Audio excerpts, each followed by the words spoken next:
Bonjour, bonsoir, je suis Mister Emma Je suis Nicolas Gilson, et ensemble nous allons vous présenter un grand moment de cinéma. ou pas. Eh oui Nicolas, c'est comme en 2010, hein, tu n'aimais pas grand-chose à l'époque. C'est pas que je n'aimais pas grand-chose, c'est qu'il y avait beaucoup de choses qui n'étaient pas appréciables. Espérons que dans notre nouvelle production ce soit un peu meilleur. Et de quoi va-t-on parler cette semaine? Alors cette semaine, nous allons partir à Paris pour une Ah, romance. pour une romance. Ah, j'aime les romances. Voilà, avec un titre qui résume à lui-même la petite histoire. Ensuite, nous allons partir au Japon pour le dernier film de Miyazaki, Ah, moi j'adore les films de Miyazaki, c'est toujours très bien. Qu'est-ce qu'il a fait d'autre avant? Totoro. Ah oui, Enfin, puis Le Voyage de Chihiro. Oui, Enfin, c'est il y en ça. a il a une filmographie assez impressionnante. bon, alors on va découvrir ça tout à l'heure. Et on va parler de quoi également? Nous allons aussi partir vers le dernier Wes Anderson, En Allemagne. d'une production allemande. Ah oui, Nous parce qu'on allons ira quand partir même dans à le grand hôtel de Budapest. Budapest, oui, qui Voilà. n'est pas en Allemagne. Donc. Et Et puis sinon, nous reviendrons vers la France parfait, pour parler. pour parler de n'importe qui. Ah oui, n'importe qui, c'est en faisant n'importe qui qu'on devient n'importe quoi. En Voilà. parlant n'importe quoi, qu'est-ce que tu penses des lauréats des Césars? Je trouve que ça, on a juste un petit peu assassiné Keshish. Oui, Voilà. En dehors de ça, oui, c'est un gentil palmarès, très consensuel. Mais vraiment, je trouve que la profession ne se rend pas forcément service cette année. d'accord. Et au niveau des Oscars? Au niveau des Oscars, je suis très content que Steve McQueen décroche l'Oscar du meilleur film. Pour Euh, 12 Years a Slave. voilà, maintenant c'est très consensuel peut-être dans le verdict.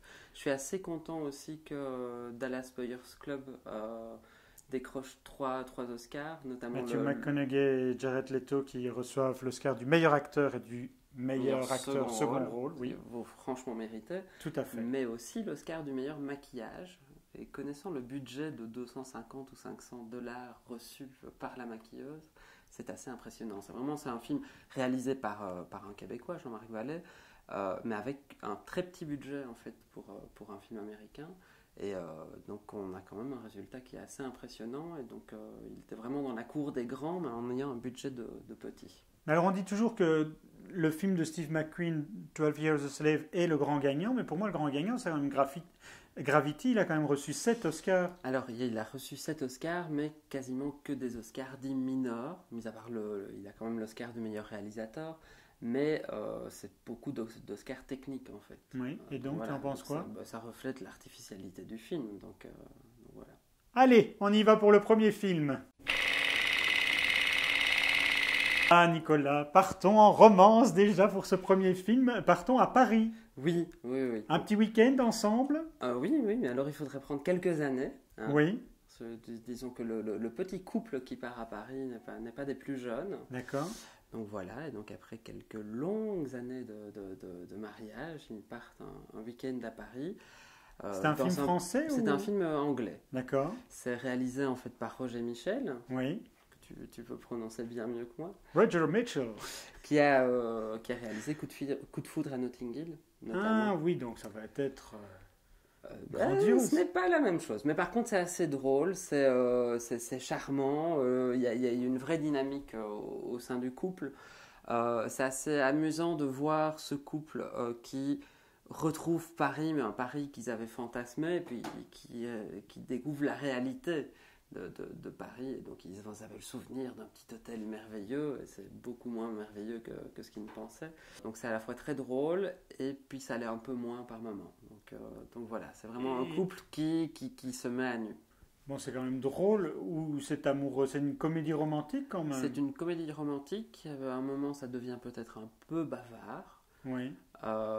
Mais c'est aussi une comédie autour de l'âge, autour de la romance en tant que Et telle. alors, c'est bien ou... Oui, c'est touchant. Bon.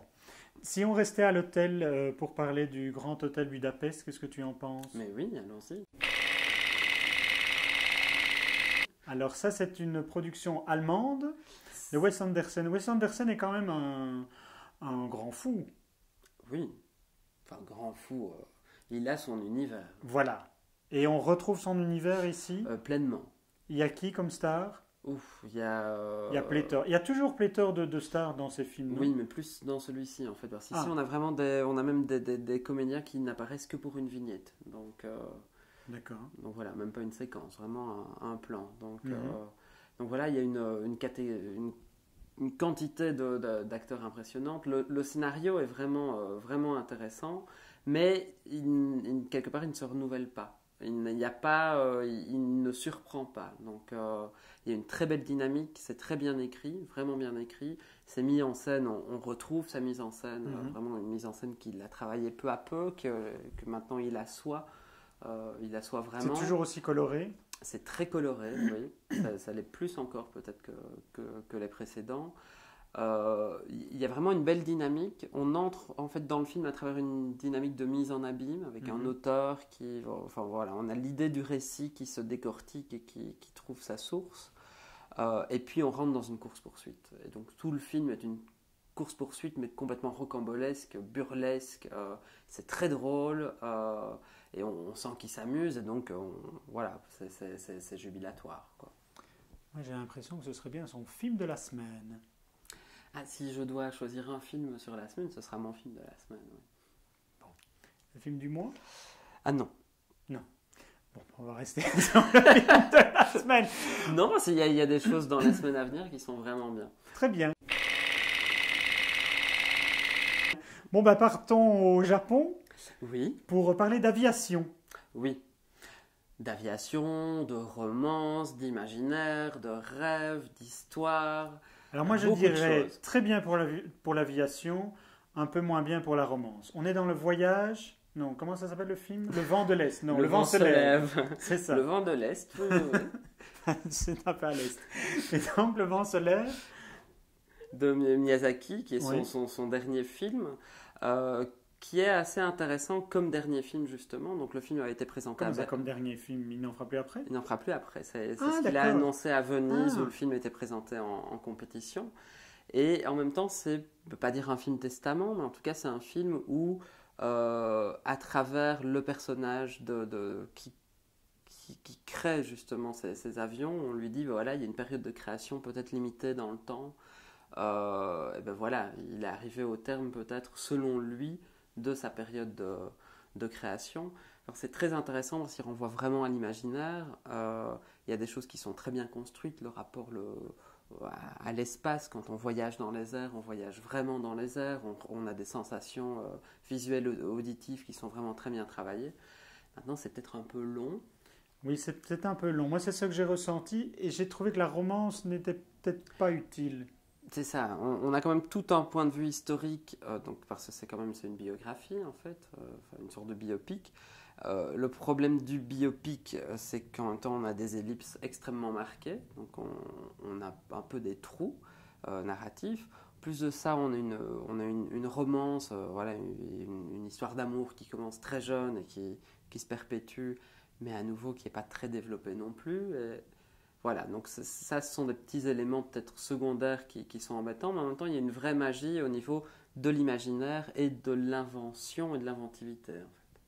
Est-ce que, en parlant de l'histoire, je pense qu'il a été critiqué parce que il donne un peu une image un peu trop positive de son pays juste à l'avant-guerre.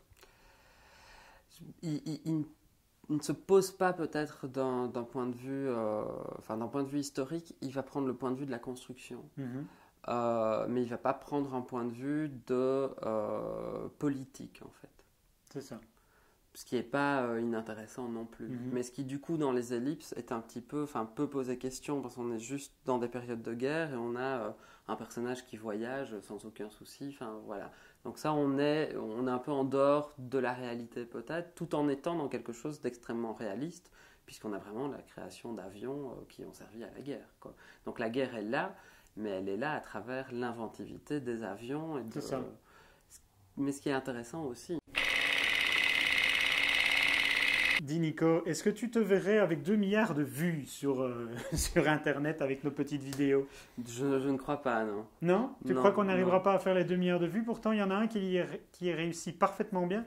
C'est Rémi Gaillard Oui. et qui passe du net au cinéma et Et je ne sais pas si c'est une très bonne idée, une très bonne chose. Pourquoi? Parce que les capsules vidéo sur le net peuvent être très très drôles. Oui. Moi, j'ai cru que Maintenant, tu allais arriver déguisé pour faire cette petite. pour faire cette petite séquence. Mais oui, tu allais arriver en petite souris Ou en je ne sais, chenille. en chenille, Mais je oui. peux, personne ne voit, il y a une trappe juste à côté, je peux te balancer dedans, ça peut Ah, devenir oui. très drôle. Peut-être, mais Donc, comme on ne le voit pas, ça ne sera pas drôle. Non, mais on bouge la caméra Ah, à ce c'est moment-là. ça, oui. Et donc, le film? Quel film? Ah oui, c'est vrai. Il n'y a pas de scénario.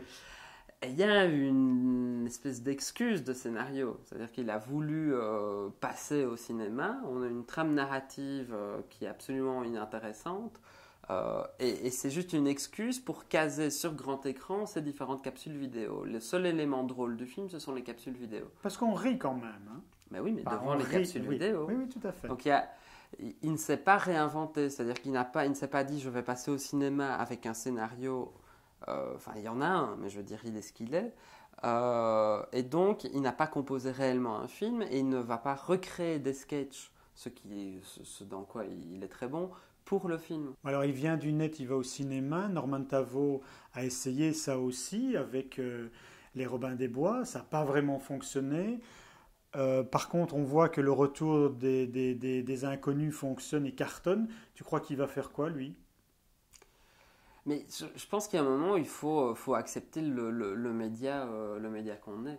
Je veux dire, c'est un média Internet. Il a intégré le jeu d'Internet. Ça fonctionne très bien sur Internet avec un principe de capsule. C'est la même chose pour Norman. Mais d'un point de vue cinéma, ça ne marche juste pas. Il faut peut-être penser le médium tel qu'il est. Et donc, au moins avoir une proposition de cinéma si on va au cinéma. Or là, c'est pas du tout une proposition de cinéma. Bon, on va laisser dans ces points négatifs. Moi, je suis fan de Rémi, donc je vous propose une petite entrevue avec Rémi dans ma vidéo de la semaine People de Mister Emma que vous pouvez voir donc sur Mister Emma. Donc pas dans cette vidéo-ci, Nicolas. Non, mais tu lui as-tu demandé pourquoi il est passé au cinéma? Oui, on va écouter ça. Nous allons terminer cette première vidéo en parlant d'un festival, Nicolas, qui se déroule à Bruxelles du 5 au 23 mars. Il y a même une petite prolongation le 28. Une petite rawette comme ça, pour qui en veut encore. Et ça se déroule où? Ça se déroule principalement au cinéma Nova, mais aussi à la Cinémathèque, à Beaux-Arts et au Ritz. C'est quoi le but du Off-Screen Festival? Le but, c'est montrer des films cultes d'hier et de demain. Ah, même de demain. Effectivement, on va voir, il y a une sélection de courts-métrages belges, un peu ovni. Il y a notamment ça, oui. Il y a un petit programme qui s'appelle Ceci n'est pas Belgique, avec une série de courts-métrages ovni, avec aussi un long-métrage qui met en scène un placenta vivant. Donc voilà, mais il y a les off-screening, donc ça ce serait les films cultes de demain, oui, qui s'ouvrent sur l'étrange couleur des larmes de ton corps. Que tu as adoré. Parleront la semaine prochaine. Oui, bon d'accord. Il sort la semaine prochaine. Oui, ne voilà, rien. donc ceux qui veulent le découvrir peuvent déjà y aller. Je sinon, sens que ça va être le film du mois. Ah, il y a de fortes chances. Oui, hein. Ouais. Donc voilà, mais parmi lesquels il y a aussi Heure de Spike Jonze. Il y a Blue Ruin, enfin il y a 10 films en fait qui présentent comme potentiellement les films cultes de demain, et il y a surtout une énorme programmation de cinéma dit culte sous différents angles d'approche. Il y a aussi des focus sur Bradley Metzger et Ken Russell. Oui. On a aussi une actrice de série B qui viendra présenter ses films. Et Bradley Metzger, voilà, sera présent et donnera. Non. Il donnera d'ailleurs une masterclass sur le cinéma érotique et pornographique. Ah oui, parce qu'il y a plein de films érotiques pornographiques de tout pays. J'en ai vu japonais, mais je pense qu'il y en a. Il y a aussi un des mini-focus, c'est un auteur japonais, oui, qui a contribué au Pinku, qui c'est donc du dessin animé érotique. Parfait. Voilà. Moi, j'y serai le 5 si tu veux m'y voir. Je vais aller voir Le Village des Damnés et Les Damnés. C'est le 8. Le samedi 8, tout à fait. Parce que le 5, c'est L'étrange couleur des larmes de ton corps. Oui, je retourne voir. On saura. Mais on en parle la semaine prochaine. Nico, je te remercie pour toutes ces informations. Qu'est-ce qu'on dit? À la semaine prochaine. Oui, et d'ici là, n'oubliez pas d'aller sur ungrandmoment.be pour lire toutes les critiques de Nicolas. Et sur misteremma.com. Voilà. Merci. Au revoir.